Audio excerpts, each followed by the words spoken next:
नमस्कार, आप देख रहे हैं 4 PM कर्नाटक और मैं हूं आपके साथ अनन्या मिश्रा।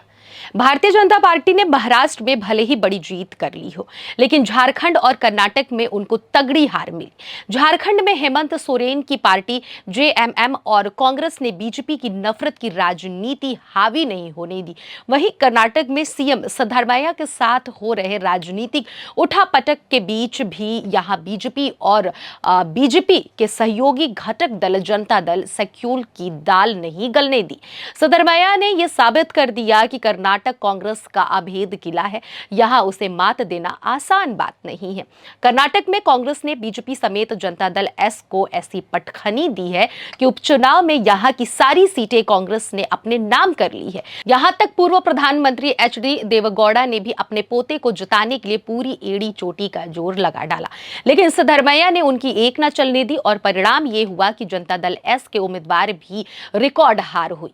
बता दें कि पूर्व प्रधानमंत्री और 92 वर्षीय एचडी देवेगौड़ा ने अपने पोते निखिल कुमारस्वामी को चन्नापट्टन विधानसभा क्षेत्र से चुनावी मैदान में उतारकर उनका राजनीतिक करियर संवारने का आखिरी कोशिश की, लेकिन उनकी यह कोशिश भी किसी काम नहीं आई। जनता दल सेक्यूलर के भविष्य को लेकर गंभीर चिंताएं आ खड़ी हुई हैं।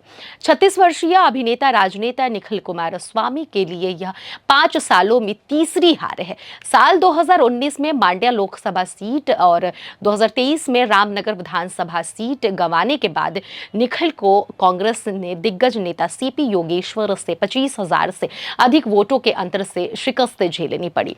चन्नापटना में यह हार तब हुई जब भाजपा ने योगेश्वर को टिकट देने से इनकार कर दिया और उन्होंने कांग्रेस का दामन थाम लिया। कांग्रेस के लिए यह चुनाव परिणाम राहत लेकर आया। चन्नापटना के साथ साथ संदूर और शिगगांव में हुए तीनों उपचुनावों में कांग्रेस ने जीत दर्ज की है। इन परिणामों ने मुख्यमंत्री सिद्धरामैया को अस्थायी राहत दी, जो MUDA भूमि आवंटन घोटाले और परिवार के खिलाफ आरोपों जैसी कई चुनौतियों का सामना कर रहे हैं। सिद्धरामैया ने इन जीतों को भाजपा और JDS के षड्यंत्रों के खिलाफ जनता की प्रतिक्रिया बताया। हालांकि यह राहत अस्थायी हो सकती है क्योंकि लोकायुक्त और ईडी द्वारा उनके और उनके परिवार पर लगे आरोपों की जांच जारी है। चन्नापटना में कांग्रेस की जीत का श्रेय DK शिवकुमार और उनके भाई DK सुरेश को भी दिया जा रहा है। इन दोनों ने योगेश्वर को भाजपा से कांग्रेस में शामिल करने और कुमारस्वामी के प्रभाव को कम करने में खास भूमिका निभाई। यह कदम कुमारस्वामी द्वारा हाल ही में भाजपा JDS गठबंधन में निभाई गई भूमिका का जवाब था। गौरतलब है कि इस गठबंधन ने न केवल कुमारस्वामी को मांड्या से लोकसभा में भेजा, बल्कि उनके बहनोई डॉक्टर CN मंजुनाथ को भी DK सुरेश के खिलाफ भारी अंतर से जीत दिलाई थी। कुमारस्वामी के मांड्या से सांसद बनने और उन्हें मोदी सरकार में केंद्रीय मंत्री बनाए जाने से राज्य भाजपा के नेताओं में असंतोष था। इसके बावजूद चन्नापटना उपचुनाव के लिए टिकट आवंटन में भाजपा के स्थानीय नेताओं की अनदेखी हुई। चन्नापटना सीट से निखिल कुमारस्वामी को उम्मीदवार बनाए जाने का निर्णय गौड़ा परिवार ने लिया, जो भाजपा के लिए घातक साबित हुआ।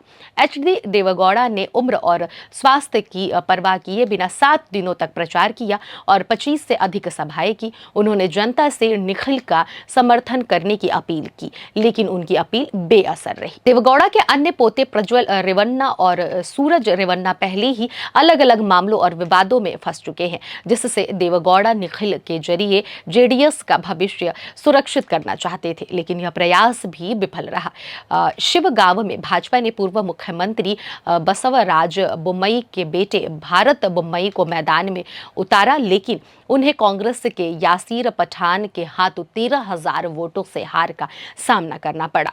यह सीट भाजपा 1994 से नहीं हारी थी। संदूर में कांग्रेस की अन्नपूर्णा तुकाराम ने भाजपा के बंगारू हनुमंथु को 9,000 वोटों से हराया। यह सीट तुकाराम ने लोकसभा में बलारी से चुने जाने के बाद खाली की थी। कर्नाटक भाजपा की लगातार असफलताओं ने पार्टी की कमजोरी उजागर कर दी है। गुटबाजी पार्टी के लिए बड़ी समस्या बन गई है। उपचुनाव परिणामों के तुरंत बाद भाजपा नेता बसनगौड़ा पाटिल यतनाल ने पार्टी के प्रदेश अध्यक्ष BY विजेंद्र और पूर्व मुख्यमंत्री BS येदियुरप्पा के बेटे को हार के लिए लिए जिम्मेदार ठहराया।